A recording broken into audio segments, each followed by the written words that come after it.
सत श्री अकाल जी। दिलजीत, तू जानता ही नहीं? हमारी तो पुरानी फ्रेंडशिप है जी।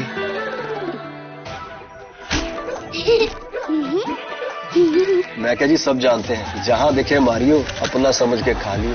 दिलजीत, एक सेल्फी तो बनती है ना? Okaya EV second anniversary offer, high speed e scooter अब 99,400 में और थाईलैंड ट्रिप या 5,000 तक का कैशबैक। जल्दी कीजिए।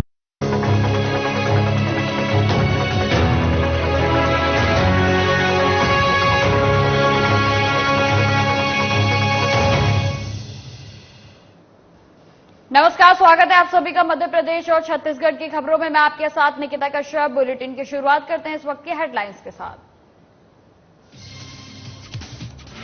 झाबुआ में चुनाव प्रचार समिति अध्यक्ष कांतिलाल भूरिया ने की प्रेस कॉन्फ्रेंस। सीएम के चुनावी दौरे को लेकर दिया बयान, कहा बीजेपी के बहकावे में नहीं आने वाली है जनता।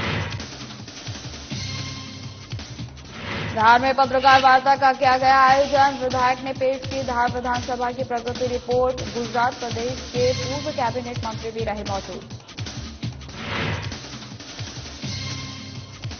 रायगढ़ कांग्रेस में दावेदारों की चयन प्रक्रिया हुई शुरू, महिला कांग्रेस की राष्ट्रीय अध्यक्ष ने की बैठक, आगामी चुनाव की रणनीति पर की गई चर्चा।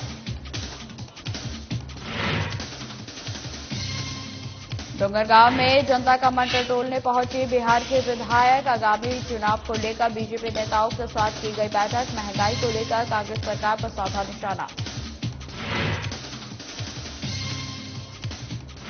और सीहोर पुलिस और साइबर सेल की बड़ी कार्रवाई, साइबर सेल ने 173 स्मार्ट गुम मोबाइल खोजने में पाई सफलता।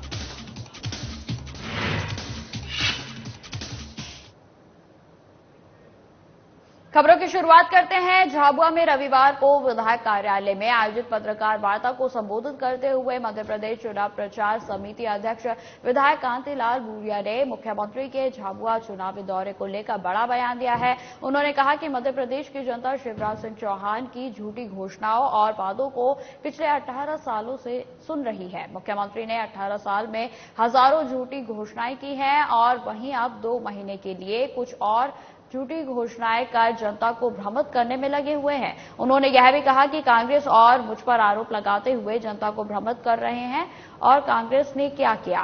कांग्रेस पार्टी और मेरे प्रयासों से आज क्षेत्र में स्कूल, अस्पताल, बस स्टॉप, डैम जो बने हुए हैं यह कांग्रेस शासनकाल में बने हुए हैं और बीजेपी के 18 साल के कार्यकाल में बस जनता को ठगने का काम ही सरकार के द्वारा किया गया है।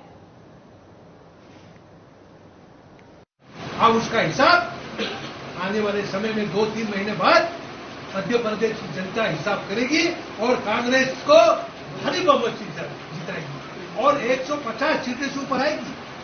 150 सीटों से ऊपर आएगी और हमारा कमलनाथ जी 15 महीने के शासनकाल में उन्होंने जो जो किया उंगली पे है, सब लोग आज याद कर रहे हैं। कर्जा माफी, बिजली का बिल माफ करने के, तो बेटी के 51,000 रुपया शादी के लिए, तो दूसरा कोई कई काम उन्होंने शुरू करे, पर उन्होंने ये सरकार खरीद ली।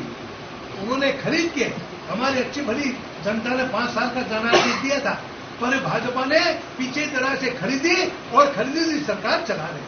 शिवराज खरीद के चला रहे, जनता ने जनादेश नहीं दिया, खरीद के चला रहे हैं। अब आने वाले समय में जनता जवाब देगी और उनको मुंह तोड़ जवाब देके भाजपा का सुपड़ा साफ हो जाएगा मध्य प्रदेश में, ये आपको भी बता।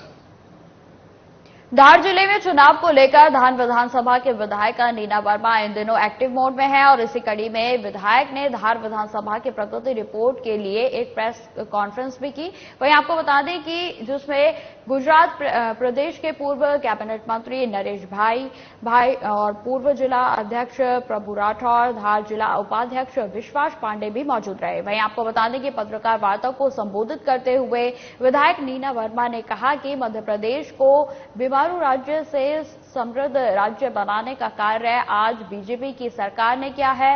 विधायक ने आगे यह भी कहा कि अभी विकास थमा नहीं है, विकास कभी रुकता नहीं है और अभी और भी विकास कार्य बाकी हैं जो सच्चे वादे के साथ पूरा करेंगे।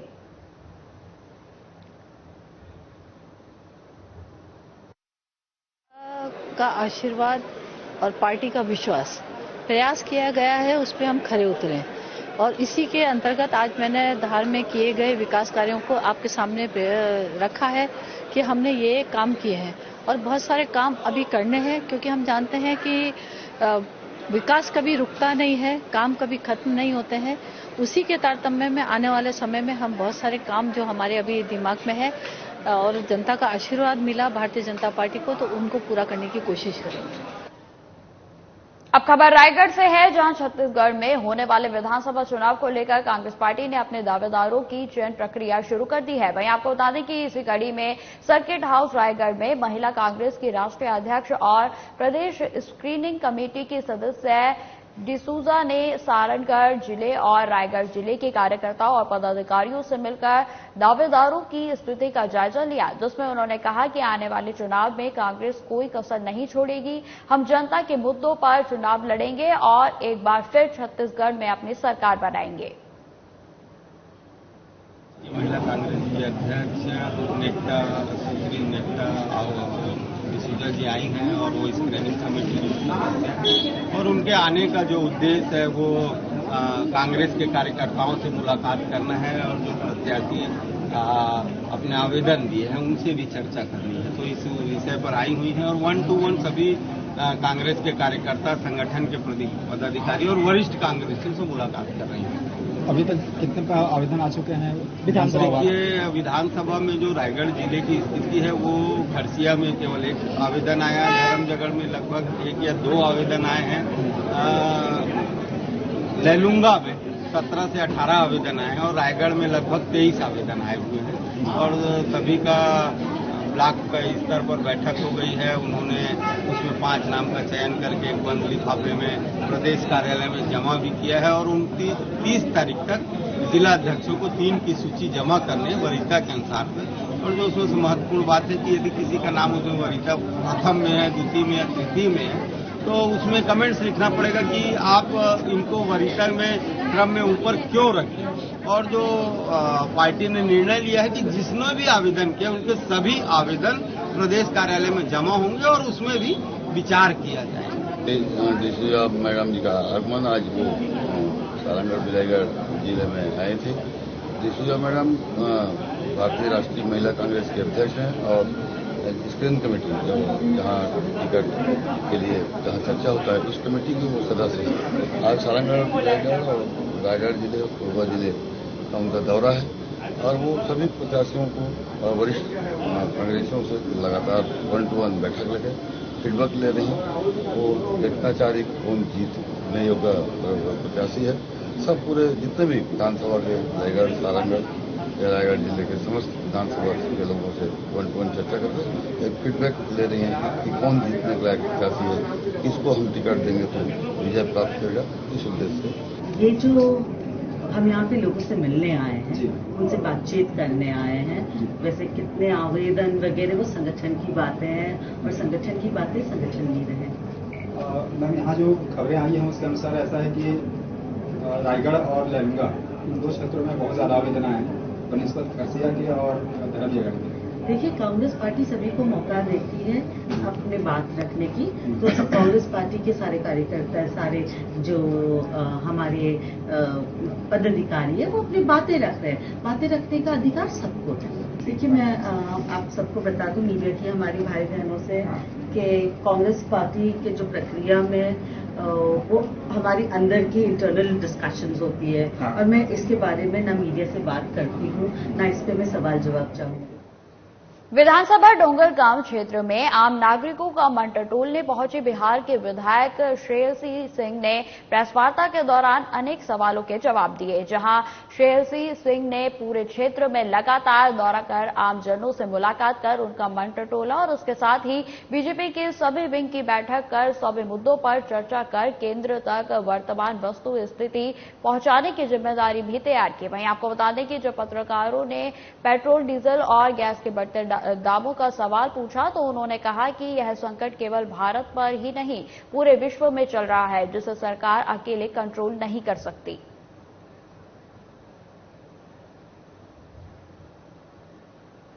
तो हर वक्त आक्रामक है और वैसे भी बीजेपी के जितने भी कार्यकर्ता हैं वो आक्रामक होकर कोई कार्य करने में विश्वास ज्यादा नहीं रखते। हाँ, जहां पर आवश्यकता थी वहां जनता के साथ खड़े होकर चक्का जाम भी किया है, विधायकों का घेराव भी किया है, विधानसभा मार्च करने की भी बात है। तो ये सभी कार्यक्रम अगर आप इसको ऑपोजिशन में एक आक्रामक रोल मानते हैं तो ये भारतीय जनता पार्टी ने किया है। यदि आपके पास इसकी रिपोर्ट नहीं पहुंची तो मैं भिजवा दूंगी। भारतीय जनता पार्टी की जो सिद्धांत है, विचारधारा है, जो मोरल्स हैं, एथिक्स है, वो पूर्ण स्वरूप देश की सेवा करने के लिए है, मां भारती की सेवा करने के लिए। इसके खिलाफ जो भी आएगा हम उसका कड़ा विरोध करेंगे, चाहे हम पक्ष में रहें या विपक्ष में रहें। हमारी विचारधारा एक है और उसका निरंतर सम्मान और सुरक्षा हम करें। सीहोर पुलिस और साइबर को बड़ी सफलता मिली है। आपको बता दें कि साइबर सेल ने 173 स्मार्ट गुम मोबाइलों को तकनीकी सहायता से खोजने में सफलता प्राप्त की है। वहीं आपको बता दें कि सीहोर पुलिस अधीक्षक ने सभी गुम मोबाइलों को उनके वास्तविक धारकों को सुपुर्द भी कर दिया गया है। जिले के विभिन्न थाना अंतर्गत रहने वाले नागरिकों के मोबाइल किसी न किसी कारण से कहीं गुम हो गए थे या गिर गए थे। यह एक आम समस्या बनती जा रही है और ऐसे में पीड़ित मोबाइल धारकों के द्वारा सीहोर पुलिस को अलग अलग थानों में मोबाइल खोजने के लिए आवेदन पत्र दिए गए थे और इसी कड़ी में पुलिस और साइबर सेल ने कार्रवाई करते हुए सफलता प्राप्त की है। आपको बता दें कि साल 2021 से जुलाई 2023 तक के गुम मोबाइलों को तकनीकी सहायता से सर्च किया गया है और जिसमें से कुल 173 गुम मोबाइल पुलिस ने खोजे हैं और जिनकी अनुमानित कीमत लगभग 21 लाख रुपए बताई जा रही है।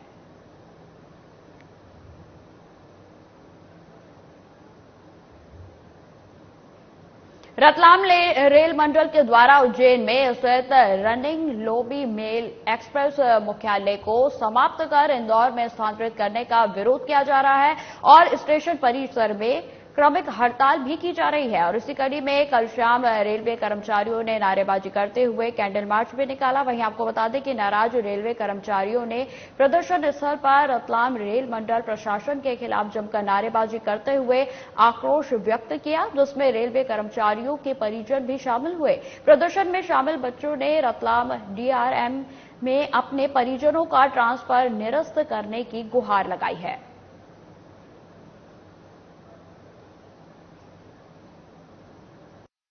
डीआरएम साहब से ये अनुरोध है कि उज्जैन मुख्यालय को जो आप तोड़ना चाहते हैं उससे किसी का कोई लाभ है नहीं। काफी स्टडी इस बात पे की गई है, किसी का कुछ फायदा उसमें होना नहीं है। इसके उलट ये है कि हाँ, जो परिवार यहाँ पे है वो पूरा तितर बितर हो जाएगा, पूरा उलट जाएगा। आप चाहते हैं कि आपका कर्मचारी शांति से काम करे, अच्छे से काम करे, तो ये वो कर नहीं पाएगा अगर आप ऐसा आगे बढ़ते हैं। तो मेरा कृपा करके अनुरोध है आप लोगों से कि इस आदेश को आप वापस लें, इस आदेश को नहीं निरस्त किया जाए। पिछले सोमवार से हम लोग लगातार भूख हड़ताल पे बैठे हुए हैं। तमाम संगठन, उज्जैन के जितने भी रेल कर्मचारियों के संगठन है, उसको संयुक्त मोर्चा के रूप में हम लोग उज्जैन लॉबी के बाहर लगातार भूख हड़ताल पे बैठे हुए हैं, क्रमिक भूख हड़ताल पे, और लोग अपनी मर्जी से भूख हड़ताल पे बैठ रहे हैं।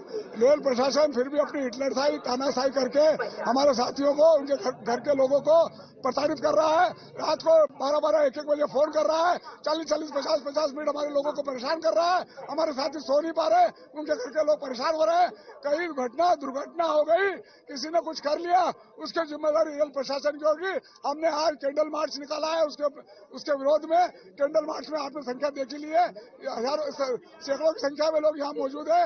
और अगर इसके बाद भी रेल प्रशासन या मंडल रेल प्रबंधक इस बात को नहीं समझते हैं तो 4 तारीख को संयुक्त मोर्चा रतलाम मंडल के द्वारा, पूरे रतलाम मंडल के जितने साथी हैं वो मैक्सिमम लोग अपने परिवार के साथ में मंडल कार्यालय में जाकर मंडल रेल प्रबंधक का घेराव करेंगे और उसके बाद में जब तक उनको निकलने नहीं देंगे, जब तक हमारा आदेश वापस नहीं जाता। अब खबर धमतरी से है, जहां पर सीआरपीएफ जवानों और नक्सलियों के बीच मुठभेड़ हुई है। वहीं आपको बता दें कि इस दौरान सुरक्षा बलों ने एक वर्दीधारी नक्सली को ढेर भी कर दिया है। वहीं दावा किया जा रहा है कि कुछ अन्य नक्सलियों को भी गोली लगी है, जो जंगल की ओर भाग निकले। बता दें कि करीब रात के 2:30 बजे जवानों पर नक्सलियों के द्वारा फायरिंग की गई थी। बताया जा रहा है कि जवानों को 2 दर्जन से अधिक नक्सलियों की मौजूदगी की खबर मिली थी और इसी सूचना के आधार पर सीआरपीएफ के जवान जंगल की ओर रवाना हुए थे। फिलहाल अभी भी सर्च ऑपरेशन लगातार जारी है।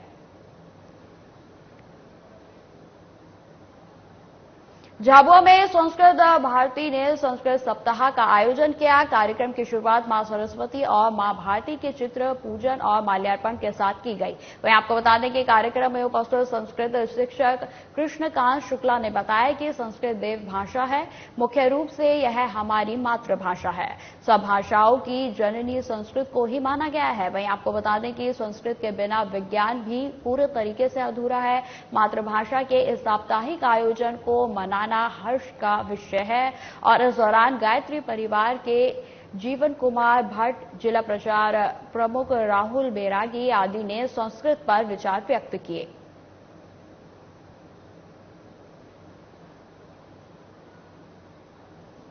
सावन महीने के आज अंतिम सोमवार के दिन शिव भक्त भोले का विभिन्न रूपों में श्रृंगार कर प्राचीन तालाबों से जल भरकर भोले को अभिषेक करने के लिए निकले और ऐसा ही कुछ अद्भुत नजारा सरायपाली नगर में देखने को मिला, जहां शिव भक्तों ने जल भरकर भोले बाबा को प्रसन्न करने के लिए झूमते गाते विशाल कांवड़ यात्रा निकाली और जहां सरायपाली नगर में 31 फीट और 51 फीट की विशाल कांवड़ यात्रा आज लोगों के लिए आकर्षण का केंद्र रही, जहां हजारों लोगों ने इस कांवड़ यात्रा में वह भाग भी लिया।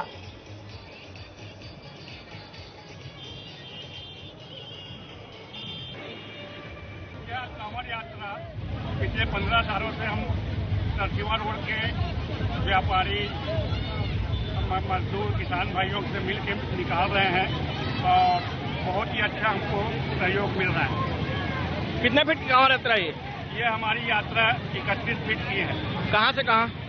हम सुबह 5:30 बजे बगैजो नाला से जल लेते हैं, उसके बाद पूरे बस्ती में भ्रमण करने के बाद शीतला माता मंदिर में इसका जलाभिषेक करते हैं। बड़े मंदिर में अभिषेक जल किया जाएगा। कितने फीट का है? 51 फीट का। 51 फीट की यात्रा में क्या विशेष, क्या खास क्या है? अपना है धमाल भी मंगाए हैं आप लोग? धुमाल भी मंगाए हैं? धमाल भी मंगाया है, झांकी भी मंगाया है, पार्वती। कितने साल से कर रहे हैं? ये 10 साल हो गए। छत्तीसगढ़ में ईडी की कार्रवाई को लेकर बीजेपी पर सीधे आरोप लगते हुए छत्तीसगढ़ कांग्रेस संचार प्रमुख सुशील आनंद शुक्ला ने कहा कि छत्तीसगढ़ में ईडी की जो कार्रवाई हो रही है वो भारतीय जनता पार्टी के राजनीतिक उद्देश्यों को पूरा करने के लिए षड्यंत्र पूर्वक की जा रही है। वहीं संचार प्रमुख ने यह भी कहा कि सरगुजा में बीजेपी प्रभारी ओम माथुर ने बयान दिया है कि चुनाव तक देखिए आगे आगे क्या होता है। इससे यह स्पष्ट होता है कि ईडी आने वाले चुनाव को भाजपा के इशारे पर प्रभावित करने के उद्देश्य से कार्रवाई कराएगी। बार बार उल्लेख कर रही थी कि छत्तीसगढ़ में जो ईडी की कार्रवाई है वो भारतीय जनता पार्टी के राजनीतिक उद्देश्यों को पूरा करने के लिए षड्यंत्र पूर्वक की जा रही है। भाजपा के प्रभारी ओम माथुर ने सरगुजा में यह बयान दिया है कि चुनाव तक देखिए आगे और क्या क्या होता है। इस बयान से स्पष्ट हो रहा है कि ईडी भाजपा के इशारों पे आने वाले चुनाव को प्रभावित करने के उद्देश्य से, भाजपा के लिए काम करने के उद्देश्य से, छत्तीसगढ़ सरकार को बदनाम करने के उद्देश्य से कार्रवाई। धार जिले के कुक्षी थाना पुलिस को बड़ी सफलता मिली है। आपको बता दें कि पुलिस ने मुखबिर की सूचना पर चोरी करने वाले गैंग को गिरफ्तार किया है। मिली जानकारी के अनुसार आपको बता दें कि कुछ दिन पहले फरियादी थाने में मामला दर्ज कराया गया था और उसके दुकान से तकरीबन 50,000 रुपए का सामान गायब है। मामले को गंभीरता से लेते हुए पुलिस ने मुखबिर की सूचना पर आरोपी को गिरफ्तार कर लिया है। वहीं पूछताछ में आरोपी ने चोरी करना भी स्वीकार किया है। फिलहाल पुलिस अपराधियों के ऐतिहासिक रिकॉर्ड जुटा रही है। 21 अगस्त 2023 को मेहुल पाटीदार, इनकी तलावड़ी रोड पर एक मोटर बाइंडिंग की दुकान है। इन्होंने थाने आके रिपोर्ट दर्ज कराई थी कि ये दुकान बंद करके रोजाना की तरह अपने घर गए थे। जब सुबह आकर इन्होंने देखा तो जो दुकान है, दुकान के ऊपर की जो छत है वो कटी हुई थी और वहां से कुछ अज्ञात चोरों ने घुस के यहाँ से करीब 800 फीट केबल वायर, जो कॉपर का वायर था, वो चोरी कर लिया है। करीब 50,000 रुपए कीमत का माल था। इस पे से थाना कुक्षी में एक नकबजनी का अपराध पंजीबद्ध हुआ था। एसपी श्री मनोज कुमार सिंह साहब ने इसको काफी गंभीरता से लिया था और उन्होंने एक टीम गठित की थी, जो टीम के द्वारा काफी गंभीरता पूर्वक इस प्रकरण की पूरी विवेचना की गई। और जब विवेचना के दौरान जो साक्ष्य इकट्ठे किए गए थे, जो तकनीकी साक्ष्य थे, उनको एकत्रित किया गया। मुखबिर सूचना के आधार पर मालूम पड़ा कि इस पूरी वारदात में जो शेखर, राहुल और विजय नाम के 3 लड़के हैं जो कोली मोहल्ले के रहने वाले हैं, इन्हें इसमें शामिल है। इस आधार पर शेखर, राहुल और विजय को जो है अलीराजपुर के पास से जब पकड़कर इनसे जब पूरी पूछताछ की गई तो प्रारंभ में घटना से इनकार करते रहे, लेकिन फिर आखिरी अंततः इनने घटना करना स्वीकार किया है। अब खबर रायगढ़ से है, जहां चक्रधर थाना क्षेत्र के में एक वाहन अनियंत्रित होकर बरगद के पेड़ से जा टकराया और जिसके कारण गाड़ी चालक की मौके पर ही मौत हो गई। वह घटना में 3 अन्य लोग गंभीर रूप से घायल बताए जा रहे हैं, जिन्हें इलाज के लिए रायगढ़ ले जाया गया। और वहीं आपको बता दें कि स्थानीय जिला अस्पताल में घायलों का उपचार लगातार जारी है। मौके पर चक्रधर नगर पुलिस पहुंचकर आगे की कार्रवाई में जुट गई है। क्षेत्र में हमें आज पता चला कि दोपहर में एक सड़क दुर्घटना का मामला सामने आया है। उड़ीसा से 4 लोग आ रहे थे, ग्राम लोइंग में ओपेरा होने वाला, उसके प्रचार के संबंध में वो आ रहे थे। पर चूंकि वाहन चालक द्वारा बहुत तेज रफ्तार में वाहन चलाई जा रही थी, तो अनियंत्रित होकर स्वयं से ही वाहन जो है दुर्घटनाग्रस्त हो गया, जिस पर चालक की मौके पर ही मौत हो गई। छिंदवाड़ा में पेंशन बहाली सहित अन्य मुद्दों को लेकर सभी कर्मचारी संगठनों ने सामूहिक विरोध किया। वहीं आपको बता दें कि 29,000 कर्मचारियों ने सामूहिक अवकाश लेकर पहले धरना प्रदर्शन किया और उसके बाद रैली निकालकर ज्ञापन सौंपा गया। इस दौरान कई विभागों के दरवाजे खुले तक नहीं। चुनावी साल में पहले ही पटवारी सामूहिक अवकाश पर हैं, तो वहीं सभी कर्मचारी अधिकारी संगठनों ने मिलकर सामूहिक अवकाश लिया है, जिसका व्यापक असर जिले के सरकारी दफ्तरों में नजर आया। एक भी सरकारी काम अवकाश की वजह से नहीं हो पाया। वहीं आपको बता दें कि पेंशन बहाली, पदोन्नति सहित 39 सूत्रीय मांगों को लेकर कर्मचारी अधिकारी संगठनों ने विरोध तेज कर दिया है। वहीं रैली निकालकर अधिकारी कर्मचारियों ने मुख्यमंत्री के नाम ज्ञापन भी सौंपा।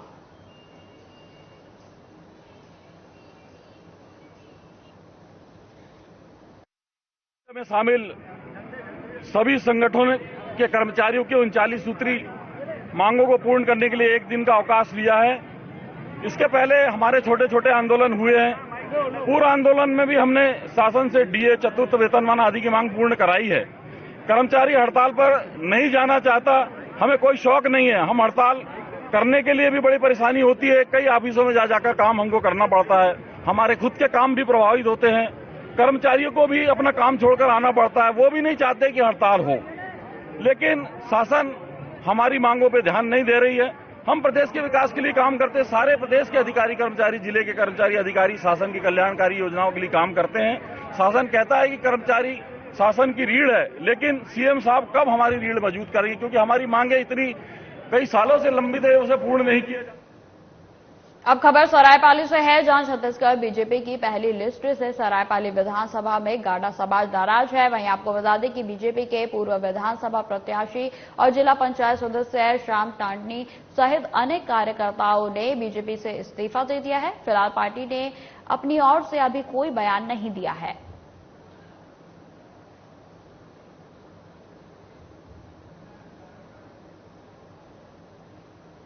सीहोर पुलिस अधीक्षक मयंक अवस्थी ने आगामी विधानसभा चुनावों को देखते हुए अपराधियों के विरुद्ध प्रभावी कार्रवाई करने के निर्देश दिए और इसी कड़ी में थाना इछावर पुलिस ने अतिरिक्त पुलिस अधीक्षक सीहोर गितेश गर्ग के मार्गदर्शन में कार्रवाई करते हुए पिछले 24 घंटे में अवैध शराब के कुल 9 प्रकरण बनाकर करीब 205 लीटर शराब अलग अलग स्थानों से जब्त कर आरोपियों के विरुद्ध प्रकरण पंजीबद्ध कर प्रभावी वैधानिक कार्रवाई की गई और उसके बाद प्रकरण कार्यपालन दंडाधिकारी के सामने आरोपियों को पेश किया गया।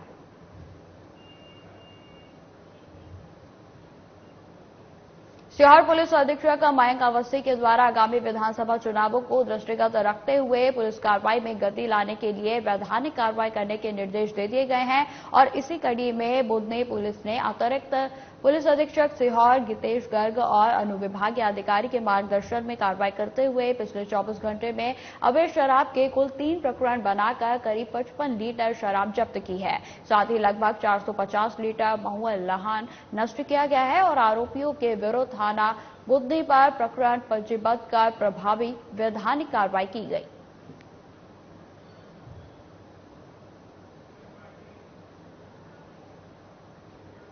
खबर रायगढ़ से है, जहां प्रदेश में होने वाले आगामी विधानसभा चुनावों को बस कुछ ही समय रह गया है और ऐसे में प्रदेश के दोनों प्रमुख राजनीतिक दल बीजेपी और कांग्रेस अपनी अपनी रणनीति तैयार करने में व्यस्त हैं। आपको बता दें कि प्रदेश में लगभग 2 करोड़ मतदाताओं को लुभाने के लिए दोनों ही पार्टियां हर संभव प्रयास कर रही हैं और इसी कड़ी में बीजेपी जनता युवा मोर्चा प्रदेश के नए मतदाताओं को अपने पाले में करने के लिए जी जान से लगी हुई है। जानकारी के मुताबिक निर्वाचन नामावलियों के अंतिम प्रकाशन के समय प्रदेश में नए मतदाताओं की संख्या में करीब 5 लाख की वृद्धि दर्शाई गई है, जिसमें से 18 से 19 साल के नए मतदाता लगभग 3,10,000 हैं और जिसको लेकर बीजेपी का पूरा फोकस इन्हीं युवाओं पर है। नेतृत्व के आह्वान पर हमारे यशस्वी प्रदेश अध्यक्ष रवि भगत जी के निर्देशानुसार प्रत्येक विधानसभा में 9 मतदाता सम्मेलन का आयोजन किया जा रहा है, जिसके अंतर्गत भारत के संविधान के अनुसार जिनको 18 वर्ष की आयु पूर्ण हो जाती है उन्हें मत देने का अधिकार प्राप्त होता है। ऐसे हम 9 मतदाताओं को बुलाकर हम यह सम्मेलन आयोजन कर रहे हैं और उनको हम बता रहे हैं कि जो इस ऐसे पार्टी को आने वाले समय में अपना मत का अधिकार का उपयोग करते हुए मतदान दें, जो इस देश का नाम रोशन करे, इस भारतवर्ष को विश्व गुरु बनाने के लिए अग्रसर हो और ऐसा नेतृत्व भारतीय जनता पार्टी के पास है। फिलहाल इस बुलेटिन में इतना ही। खबरों की और भी जानकारी के लिए बने रहे हमारे साथ। नमस्कार।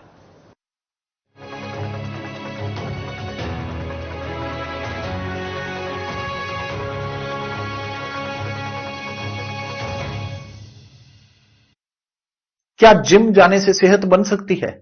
नहीं। क्या काजू बादाम किशमिश मेवे खाने से सेहत बन सकती है? नहीं। क्या घी दूध खाने से सेहत बन सकती है? नहीं, क्योंकि सभी को लगता है कि सेहत तो सिर्फ खाना खाने से बनती है, लेकिन सेहत सिर्फ खाना खाने से